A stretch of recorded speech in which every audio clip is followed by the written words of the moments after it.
Shalom, shalom, everybody. Welcome back to another episode of the Pulse of Israel for an Israel at War update here in the beautiful Judean hills of our ancestral homeland. And yes, some of the Chanukah stories, we are celebrating the Chanukah holiday. We're on the 7th day of the 8-day holiday of Chanukah. Some of the stories, some of the battles took place here, just a few hills down, the community of Elazar.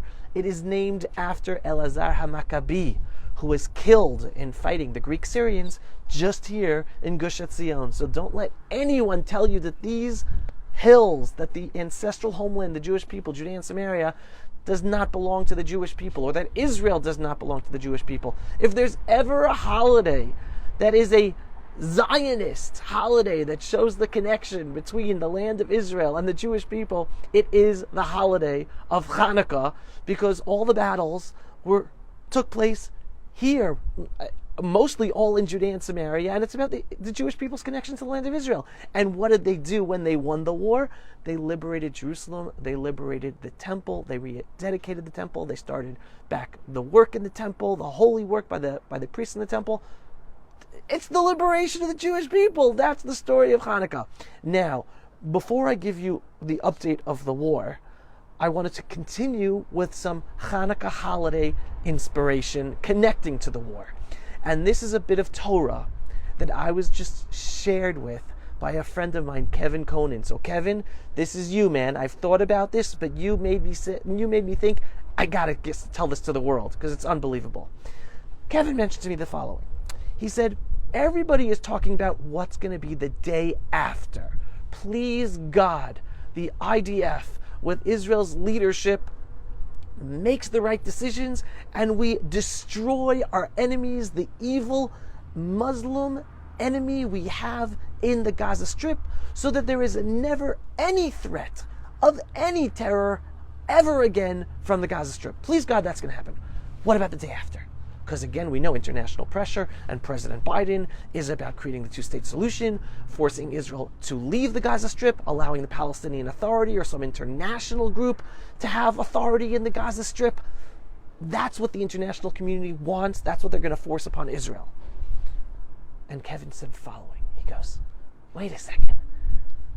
We say Al Hanisim, this one of the special prayers on Chanukah, Al Hanisim, and it's talking about the story of Chanukah, the miraculous battle of Matityahu, the Maccabee, and his children, his sons, and the fighting, and the few overcoming the many, and the righteous overcoming the evil, right? We are retelling the miraculous battle war story of Chanukah. And then at the end of this special Al Hanisim prayer, we have the following paragraph that starts V'achar kain, and afterwards, right? And Kevin said, Al Hanisim's telling us for today what we should be doing and what the miracle was. The miracle wasn't that the oil lasted for 8 nights. No, the miracle is what the Jews did after they won the war. Because back then also, the Maccabees were a minority of the Jewish people. Majority of the Jewish people in the land of Israel Hellenized. And they weren't fighting. They Hellenized. They wanted to be like the Greeks. They didn't want the problems and the trouble of the Maccabees and fighting the Greeks. They just wanted to live in peace. They wanted to live like the Hellenized Greeks, the Hellenized Greeks, and have good lives. So put yourself back then. Imagine the pushback the Maccabees had when, after they miraculously won the war with God's help, they then went, and what's the Achar Kain? They went to the Temple Mount, and they rededicated the temple, and they restarted the work on the temple, liberating the Jewish people the way we're supposed to be liberating, acting as we're supposed to act, our ancestral national identity in our ancestral holy site, not letting our enemies take it away from us. Imagine the pushback they had from the Hellenized Jews of their time, even after the Maccabees won the war. I'm sure the Hellenized Jews were like, no, just let us go back to living Hellenized lives. And the Maccabees said, no, our purpose is to dedicate the temple and work and worship God from the temple, not just for the Jewish people, but for all of humanity.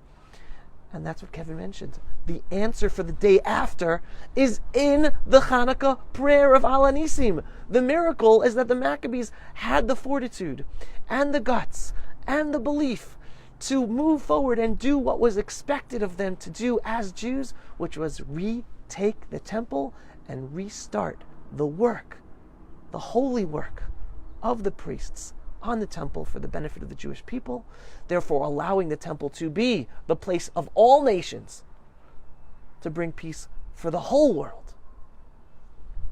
And here we have the solution for today. V'achar kain. After we defeat our evil Muslim enemies in Gaza and we end all the threats against us, what are we supposed to do? It's not about what we do in Gaza. Of course we're supposed to stay in Gaza. It's the land of Israel. And only by us fulfilling our purpose, by settling all of the land of Israel and remaining in Gaza, will we also then have peace and security for all Jews and all Israeli citizens throughout Israel. So the question isn't what we're supposed to do about Gaza after the end and we miraculously win this war with God's help. No, of course we have to stay there. And of course we will stay there. Please God. What we do after we win this war is, are we going to have the fortitude of enough Jews, of enough Maccabees of today and the Jewish people in the land of Israel to reassert our full sovereignty on the Temple Mount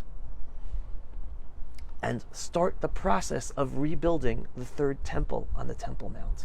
And in the meantime, allow for the freedom of worship of all peoples, including and especially Jews, on our holiest site on the Temple Mount, and to stop the desecration of God's name by the status quo where the Muslims basically run the Temple Mount, not just forbid Jews from praying on the Temple Mount, forbid us from just being able to do anything Jewish up there. That's the biggest desecration of God's name. And it doesn't only not allow for peace, it pushes peace further away because it allows the Muslims to think they can continue their attitude of being the top religion that is able to subjugate all other religions. We have to end that. And we end that for the benefit of all religions and all people in the world by the Jewish people asserting our sovereignty over our holiest site and allowing freedom of religion for all, with the Jews totally being in charge of the Temple Mount, not just in charge of security like today, but in charge on a religious level as well. Muslims want to pray there, they can pray there. But of course Jews should allow to be pray there. And of course there should be a synagogue up on our holiest site in the process while we start waking up Jews and getting the support of Jews to begin the process to rebuild our temple. So that is the beautiful Chanukah Torah that is connected with the war today. And what's going to be afterwards? Again, V'achar kain, it's in the Al Nisim. B'mei Matzityahu. V'achar kain. Afterwards, we know what to do. We just learned from the Maccabees. Now for the update from the war, I just want to tell you one thing, and this shows the hardship that we're going through here in Israel during this war. The other night, there was a horrible incident in the Gaza Strip where 8 IDF soldiers were murdered by Hamas. But it's how they were murdered. It's the story of the situation, of the battle, because they went into a building that Hamas booby-trapped, most probably during the ceasefire, because Hamas knew the IDF soldiers would go into that building, so they booby-trapped the building, and IDF soldiers were caught in the booby-trapped building and were killed when it exploded, and other soldiers were killed in the rescue effort to save whatever survivors and take out the bodies, and it was a huge blow, which could have been much worse, meaning even though 8 IDF soldiers, the best of the best, were murdered in that attack by Hamas, it could have been much worse. But the real frustration level in Israel right now is more and more Israelis waking up and realize, wait a second, that could have been avoided. All those 8 IDF soldiers could be alive today because we could have taken down that building. We could have bombed that building. We should have bombed that building. Why did soldiers have to risk their lives and walk through that building and endanger their lives to then be killed by Hamas's horrendous booby trapping of buildings? Like, there are too many buildings standing in Gaza. We're endangering our soldiers. Is the reason because Biden already a month ago said, he warned Israel, don't have too much destruction and don't bring too much a pain to the civilians of Gaza, even though the civilians of Gaza, we know they're the ones who voted Hamas into power. They're the ones who celebrated the October 7th attack and massacre. You just see the videos of Hamas coming with tenders and cars with the innocent Israelis, and all the civilians were cheering them on and beating the Jews who were the captives. It's like they're all Hamas. Gaza is Hamas. But so Biden a month ago, or 2 months ago in the beginning, or a month and a half ago, he already warned Israel, not too much destruction and be careful of the civilian casualties. You're going to lose our support. Is it because of that the IDF isn't bombing more buildings? Because you watch the videos of what the IDF is doing, and there are so many buildings. Even with the destruction, it's not enough. The whole place has to be flattened. Why aren't we flattening it? Why are we sending our soldiers into these areas where there are buildings still there? Only send them in after the buildings are flattened. And there was another video, which I also just published 2 days ago, showing the heroism, the unbelievable heroism of an IDF soldier in a building face-to-face fighting terrorists. He shot one terrorist, and the terrorist threw a grenade at him, and he was injured by it, but then he continued and he killed the terrorist, and then he was face to face with a second terrorist shooting at him, and he killed him. And it's like, on the one hand, you're like, oh my God, the unbelievable heroism and bravery of the Israeli soldiers of IDF, so unbelievable. But on the second hand, you say, wait a second, why are we sending our IDF soldiers into these buildings? Civilians are gone, right? Anyone who wanted to save their lives, Israel warned anyone in Gaza, we're fighting in this area, you want to save your life, leave, go south. So anyone there is a fighter or someone supporting the fighting. So we're not worried of shooting civilians in these buildings. It's only fighters that we're going to find. So bomb the buildings. Take down the buildings some way, shape, or form. Whether it's from the air, whether it's explosives, whether it's using D9s, take out the buildings. Why are we sending our soldiers to endanger their lives into these face-to-face fights with Hamas terrorists in buildings? That we're endangering our soldiers' lives. So there's a big sense of frustration and a questioning of the leadership's decisions of the army to not destroy more of the buildings and instead endanger the lives of our soldiers, who are holy, holy soldiers, losing their lives, fighting not just to defend the Jewish people in the land of Israel so that Jews can feel safe and return back home down south, return back home up north, but also defending the whole freedom-loving world. Because if Israel would be defeated by our Arab Muslim death cults that surround us, that are within us, well, they're out to destroy the whole freedom-loving world in Europe and America and Australia and Canada, like that. We are the front line of humanity. We are the front line of the freedom-loving world. So everyone, pray for our IDF soldiers, that however harsh our situation is, and with all their bravery, we win, and we end this evil Arab Muslim death cult all around us, so that your lives are more protected.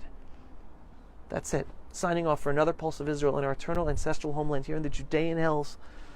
And if you are not yet a subscriber to my Pulse of Israel videos, go to pulseofisrael.com and click to subscribe. And if you like this video and want to help us be seen by many more people, just click on the donate button every once in a while on pulseofisrael.com, so we have the funds to promote the videos to be seen by many more people. Chanukah Sameach. Remember the Maccabees. Let's be Maccabees.